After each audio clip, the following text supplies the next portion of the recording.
नमस्कार विद्यार्थी मित्र मैत्रिणींनो, मी कावेरी आपल्या @करंजी ऑफिशियल या यूट्यूब चॅनेलवर आपले स्वागत करत आहे.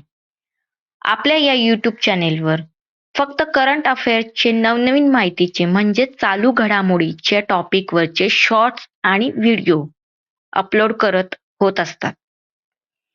आणि हे सगळेच व्हिडिओ खूप युजफुल आहेत.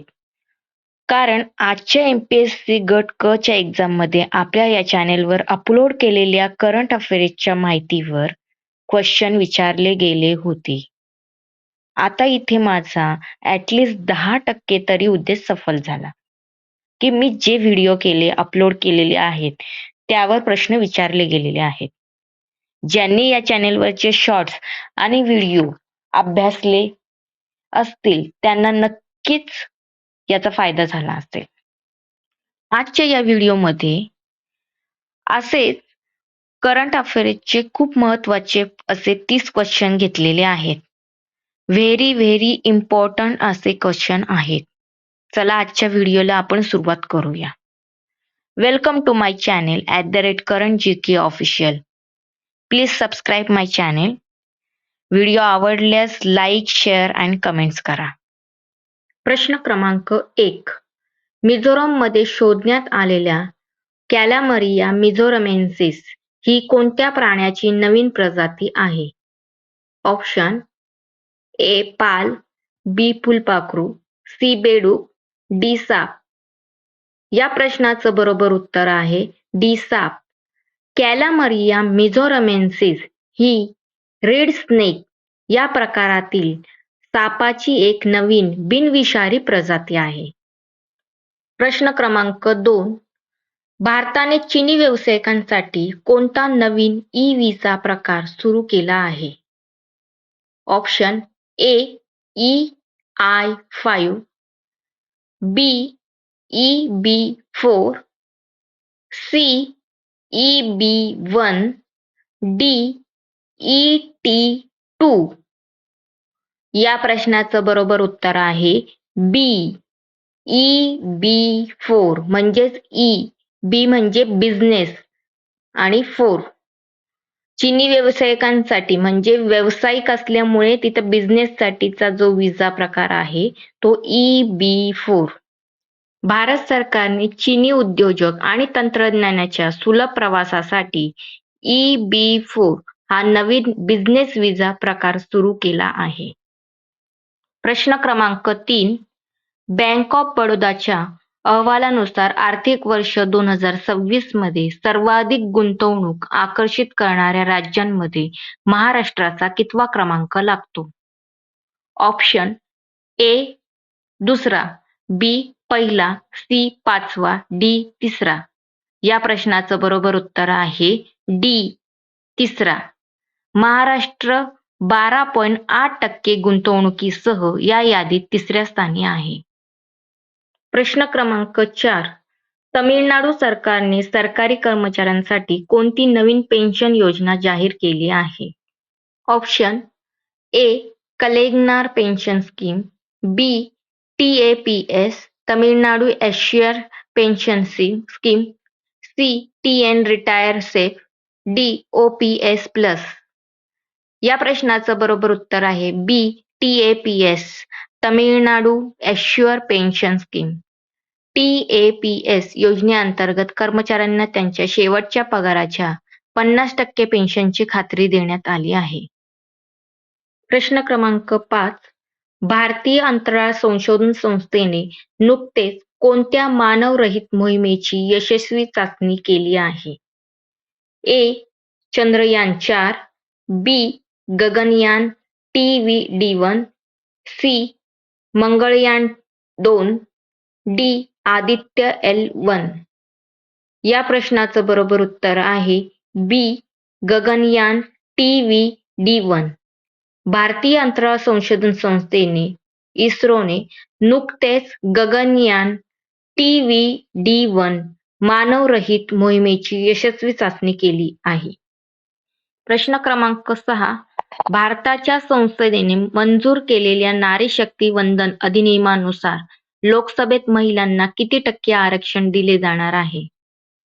Option A 25%, B 50%, C 33%, D 21%.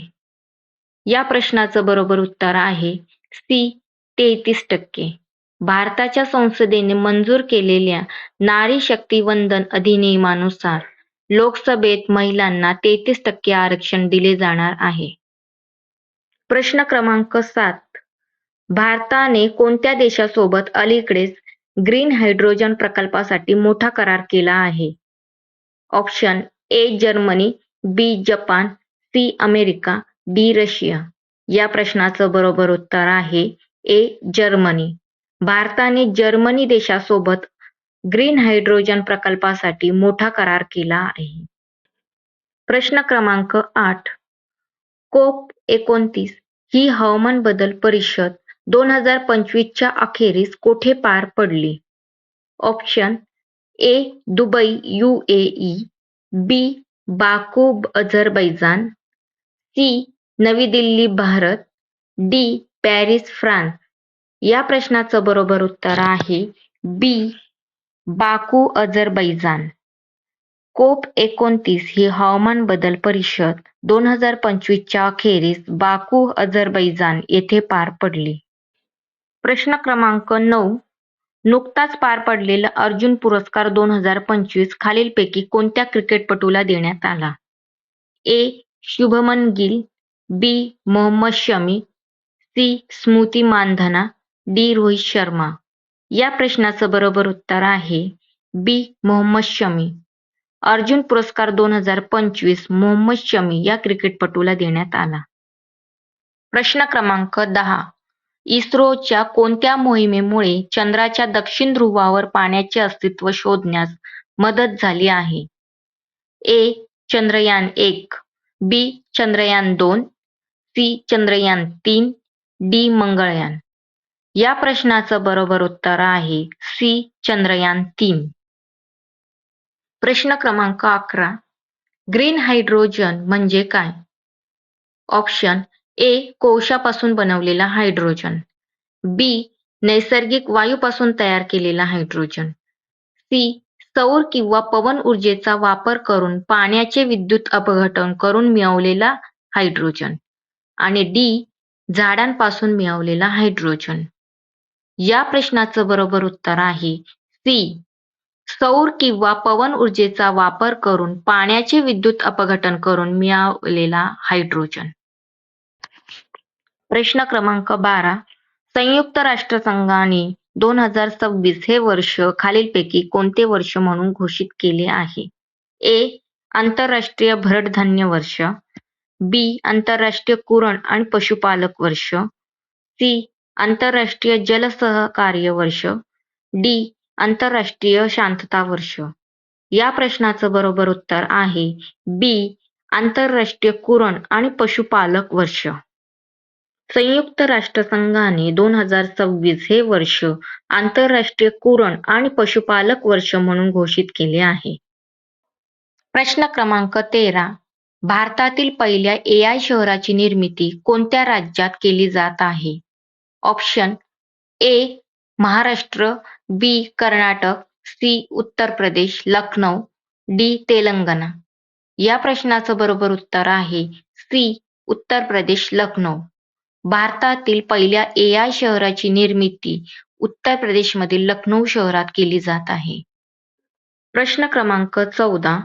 वाढवण बंदर जे जगातील पहिल्या 10 मोठ्या बंदरांपैकी एक ठरणार आहे हे महाराष्ट्रातील कोणत्या जिल्ह्यात आहे? ए रायगड, बी पालघर, सी रत्नागिरी, डी सिंधुदुर्ग. या प्रश्नाचं बरोबर उत्तर आहे बी पालघर. वाढवण हे बंदर पालघर जिल्ह्यामध्ये येते. प्रश्न क्रमांक 15. सूर्यकिरण हा संयुक्त लष्करी सराव भारत आणि कोणत्या देशादरम्यान आयोजित केला जातो? ए श्रीलंका, बी बांगलादेश, सी नेपाळ, डी भूतान. या प्रश्नाचं बरोबर उत्तर आहे सी नेपाळ. सूर्यकिरण हा संयुक्त लष्करी सराव भारत आणि नेपाळ या 2 देशांदरम्यान आयोजित केला जातो. प्रश्न क्रमांक 16. 2025-26 च्या अर्थसंकल्पात मांडण्यात आलेल्या विकसित भारत 2047 या संकल्पनेचे मुख्य उद्दिष्ट काय आहे? ए. भारताला 2027 पर्यंत तिसरी मोठी अर्थव्यवस्था बनवणे. बी. स्वातंत्र्याच्या 100व्या वर्षापर्यंत भारताला विकसित राष्ट्र बनवणे. सी. 2025 पर्यंत गरिबी पूर्णपणे निर्मूलन करणे. डी. केवळ संरक्षण क्षेत्राचे आधुनिकीकरण करणे. या प्रश्नाचं बरोबर उत्तर आहे बी. स्वातंत्र्याच्या 100व्या वर्षापर्यंत भारताला विकसित राष्ट्र बनवणे हे 2025-26 अर्थसंकल्पात मांडण्यात आलेल्या विकसित भारत 2047 या संकल्पनेचे मुख्य उद्दिष्ट आहे. प्रश्न क्रमांक 17. विकसित भारत 2047 या लक्ष्याला साध्य करण्यासाठी खालीलपैकी कोणत्या स्तंभावर अधिक भर दिला जात आहे? ए. युवकांचे सक्षमीकरण. बी. महिलांचे नेतृत्व. सी. गरीब आणि शेतकरी कल्याण. डी. वरील सर्व. या प्रश्नाचं बरोबर उत्तर आहे वरील सर्व. म्हणजेच काय तर युवकांचे सक्षमीकरण, महिलांचे नेतृत्व आणि गरीब आणि शेतकरी कल्याण या तिन्ही स्तंभावर भर देऊन विकसित भारत 2047 हे लक्ष्य साध्य करण्यासाठी प्रयत्न केले जात आहे. प्रश्न क्रमांक 18. स्मार्ट ग्रीन ॲक्वाकल्चर RAS चे उद्घाटन कोठे करण्यात आले? ए. कर्नाटक. बी. मध्य प्रदेश. सी. तेलंगणा. डी. उत्तर प्रदेश. या प्रश्नाचं बरोबर उत्तर आहे C. Telangana. Smart green aquaculture RAS चे उद्घाटन तेलंगणा येथे करण्यात आले. प्रश्न क्रमांक 19. विकसित भारत या विजनचा मुख्य उद्देश भारताला कोणत्या वर्षापर्यंत पूर्णपणे विकसित राष्ट्र बनवणे हा आहे? ए. 2030. बी. 2040. सी. 2047. डी. 2050. या प्रश्नाचं बरोबर उत्तर आहे सी. 2047. स्वातंत्र्याची 100 वर्ष पूर्ण होताना विकसित भारत या विजनचा मुख्य उद्देश भारताला 2047 वर्षापर्यंत पूर्णपणे विकसित राष्ट्र बनवणे हा आहे. प्रश्न क्रमांक 20. सबका साथ सबका विकास या धोरणाअंतर्गत सरकारने कोणत्या 4 प्रमुख वर्गांना प्रगतीचे मुख्य आधार मानले आहे? ए. शेतकरी, महिला, युवा आणि गरीब. बी. उद्योजक, कामगार, विद्यार्थी आणि वृद्ध. सी. ग्रामीण, शहरी, आदिवासी आणि अल्पसंख्याक. डी. शिक्षक, डॉक्टर, सैनिक आणि शेतकरी. या प्रश्नाचं बरोबर उत्तर आहे ए. शेतकरी, महिला, युवा आणि गरीब. सबका साथ सबका विकास या धोरणाअंतर्गत सरकारने शेतकरी, महिला, युवा आणि गरीब या 4 जातींच्या 4 वर्गांच्या प्रगतीचे मुख्य आधार मानले आहे. विकसित भारत 2047 या विजनसाठी सबका साथ सबका विकास या धोरणाअंतर्गत सबका साथ सबका विकास सबका विश्वास या मंत्रामध्ये नवीन भर टाकण्यात आलेला 4था स्तंभ म्हणजे सबका प्रयास हा आहे. प्रश्न क्रमांक 21. विकसित भारत 2047 चा मार्ग तयार करण्यासाठी कोणत्या अमृतकाल रणनीतीवर भर दिला जात आहे? ए. केवळ औद्योगिक विकास. बी. शाश्वत विकास आणि सर्वसमावेशक वाढ. सी. केवळ लष्करी शक्ती वाढवणे. डी. परदेशी व्यापार कमी करणे. या प्रश्नाचं बरोबर उत्तर आहे बी. शाश्वत विकास आणि सर्वसमावेशक वाढ. विकसित भारत 2047 चा मार्ग तयार करण्यासाठी शाश्वत विकास आणि सर्वसमावेशक वाढ या अमृतकाल रणनीतीवर भर दिला जात आहे. प्रश्न क्रमांक 22.